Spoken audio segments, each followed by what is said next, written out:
जिले के बिजावर में सुप्रसिद्ध विचारक व लेखक भास्कर राव रोकड़े ने शिक्षित बेरोजगार युवाओं की समस्याओं का शोधपरक अध्ययन कर समाधान हेतु व्यापक अभियान कार्यक्रम आयोजित किया।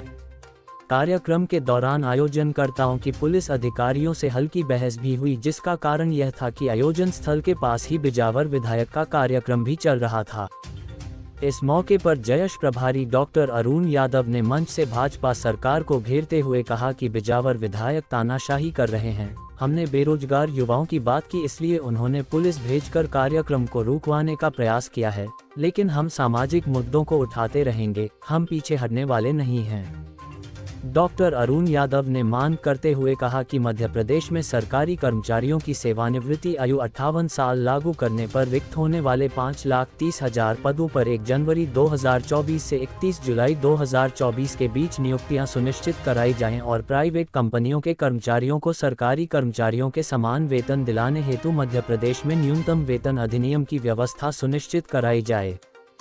इसके अलावा प्राइवेट व सार्वजनिक क्षेत्र की कंपनियों में शिफ्ट ड्यूटी अधिकतम 8 घंटे की सुनिश्चित कराने, प्राइवेट कंपनियों के कर्मचारियों को तत्काल न्याय दिलाने हेतु प्लेसमेंट डिपार्टमेंट स्थापित कराने, प्रदेश में जातिगत जनगणना करा के आबादी के अनुपात में आरक्षण सुनिश्चित कराने, अधिकारी परीक्षा में सर्वाधिक अंक प्राप्त करने वालों के लिए उत्कृष्ट श्रेणी अर्थात एक्सीलेंस कैटेगरी के तहत 10% आरक्षण सुनिश्चित कराने की मांग भी की गई है।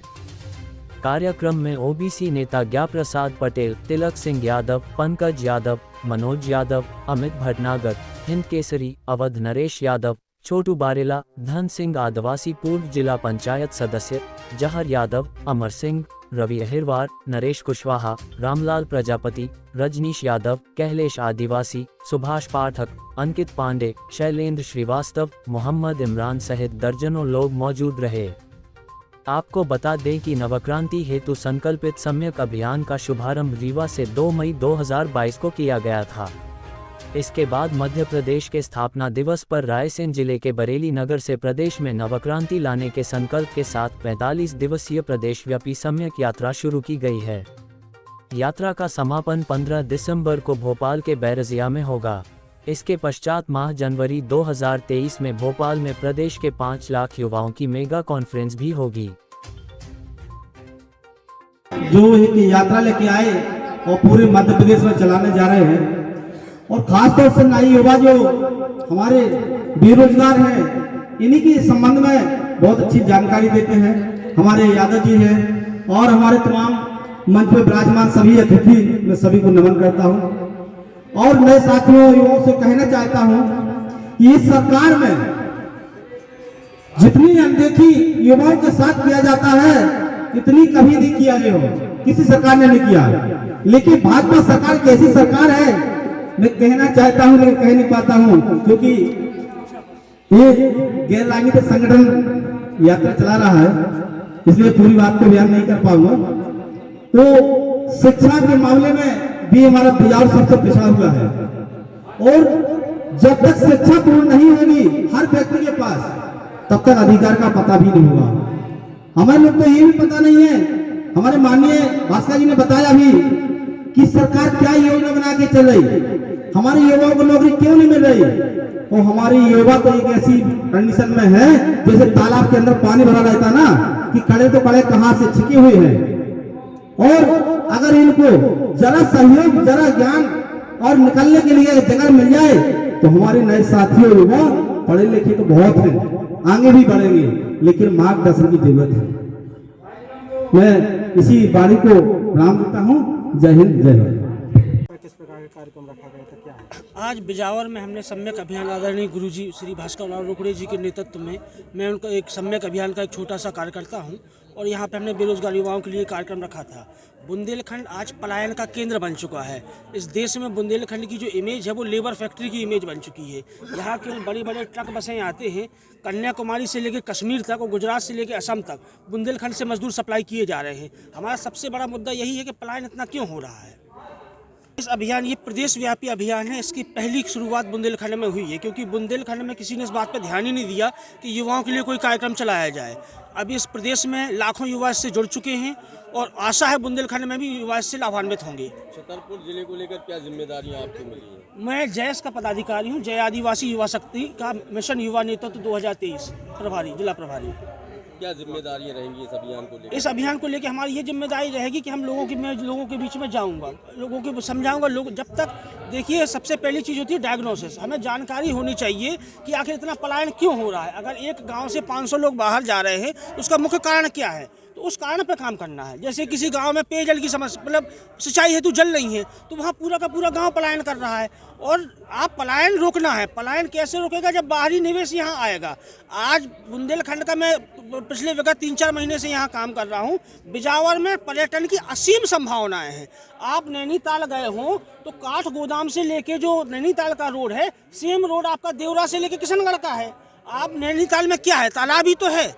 आखिर बिजावर में इतना डेवलपमेंट क्यों नहीं हुआ कि पर्यटक जब गोवा जा सकते हैं, आप नॉर्थ ईस्ट जा रहे हैं, आपके यहाँ खजुराहो ओरछा तक आ रहे हैं, तो पर्यटक हमारे यहाँ क्यों नहीं आ रहे?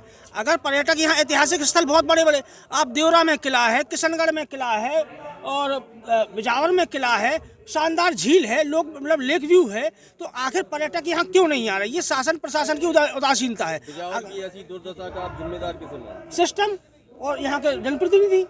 अगर व्यक्ति एक पढ़े लिखे लोग जब आगे आएंगे, जिन्हें पता हो, आप क्यों नहीं आए? आखिर हम पूछना चाहते हैं आज 75 साल में कि आखिर 75 साल में यहाँ पर्यटक क्यों नहीं आ रहे हैं? मैं भास्कर राव रोकड़े हूँ। ये सम्यक अभियान जो है बीच किए हैं, ये मेरे द्वारा शुरू किया गया है और मेरे द्वारा नहीं बल्कि सारे प्रदेश के युवाओं को संगठित करने का प्रयास किया जा रहा है। इसमें बौद्धिक वर्ग के लोगों की टीम बनी हुई है। ये कोई ऑर्गेनाइजेशन नहीं है, ये कि अभियान है, मिशन। ठीक, अब क्या पूछना चाहते हैं बताइए। किस प्रकार से युवाओं को अपने यहाँ से रोजगार मिलेगा, किस प्रकार से अपने प्रयास करेंगे? देखिए, मैंने इस बात का अध्ययन किया कि शिक्षित बेरोजगार युवाओं के सामने जो ज्वलंत समस्याएं हैं, इसका निराकरण कैसे संभव है, और निराकरण की बात पर हम तब जा सकते हैं जब उस समस्या के मूल पे जाए। तो मैंने बहुत बारीकी से अध्ययन किया, तो मेरे सामने 5 मुद्दे आए। पहला मुद्दा तो ये हुआ कि जो सरकारी अधिकारियों कर्मचारियों की सेवानिवृत्ति आयु 58 साल थी, वो 68 तक पहुंच गई और भारत सरकार के EPFO ने 5 साल और बढ़ाने की अनुशंसा कर दिया, तो 70 से 73 साल सेवानिवृत्ति आयु हो जाएगी। तो निश्चित रूप से बड़ी विचित्र स्थिति हो जाएगी, 10 साल तक कोई वैकेंसी नहीं निकलेगी। फिर हम इसके समाधान की ओर बढ़े, तो हमने 31 जुलाई 2024 को 58 साल यदि सेवानिवृत्ति आयु लागू कर दी जाती है तो प्रदेश के कितने अधिकारी कर्मचारी रिटायर होंगे, इसके आंकड़े उठाए तो हमारे सामने आंकड़े आए 5,30,000 अधिकारी कर्मचारी शासकीय निगम मंडल बोर्ड और उपक्रमों के रिटायर हो जाएंगे। तो निश्चित रूप से हमने संकल्प लिया है कि 1 जनवरी 2024 को हम युवा दिवस मनाएंगे, सरकार के सामने अपना ड्राफ्ट रखेंगे और 1 जनवरी 2024 को ही 58 साल सेवानिवृत्ति आयु लागू करा के रहेंगे। इससे 5,30,000 युवाओं के लिए सम्मानजनक नौकरियों के अवसर सुनिश्चित हो जाएंगे। नहीं, ये कोई विवाद की स्थिति नहीं है। थोड़ी भ्रम की स्थिति होती है कि उनको लगा कि इसमें अनुमति नहीं ली गई है। अनुमति की कोई बात नहीं, नॉन पॉलिटिकल कार्यक्रम में अनुमति नहीं लेनी पड़ती, सूचना जरूर देनी पड़ती है। और सूचना देने के बाद भी ये पुलिस को, प्रशासन को ये अधिकार है कि यदि लॉ एंड ऑर्डर की स्थिति क्रिएट होती है तो वो उस जगह में कार्यक्रम करने के लिए रोक सकते हैं।